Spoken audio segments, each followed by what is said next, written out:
Mario, Paul, Emmanuel, bonsoir à vous trois. Bonsoir. Deux histoires dans le monde municipal qui retiennent l'attention ce soir. Parlons d'abord de cet aspirant conseiller municipal à Cook-Cherryton, membre d'un club-école des Hells Angels. Votre réaction, d'abord, Paul?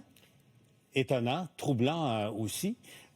Surtout qu'on a un gouvernement qui veut rendre illégal le port d'écussons de motards criminels. Et ça met de la pression sur le gouvernement parce qu'en principe, il n'y a rien d'illégal jusqu'à maintenant d'être un sympathisant ou quelqu'un qui aime beaucoup les motards criminels et tenter de se faire élire comme conseiller municipal. Sauf que au plan moral, évidemment, ça pose des conséquences et ça pose toutes sortes de questions, bien évidemment. Mais qu'est-ce que le gouvernement peut faire avec ça?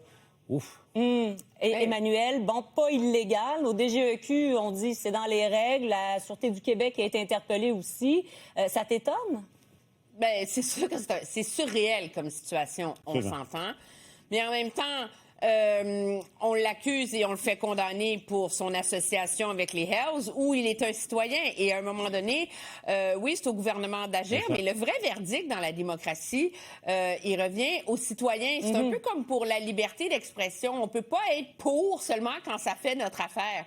Alors, les gens de ce secteur-là ont un poids et un devoir moral important. Mais s'ils l'élisent, ils vont l'avoir élu en toute connaissance de cause. Puis ça veut dire qu'ils sont bien à l'aise avec le fait d'avoir un membre d'un club-école des Hells qui les représente. Mario, un beau cas pour le ministre Lafrenière? Ben oui, c'est-à-dire que si on a quelque chose contre lui au niveau criminel, il faut agir et vite.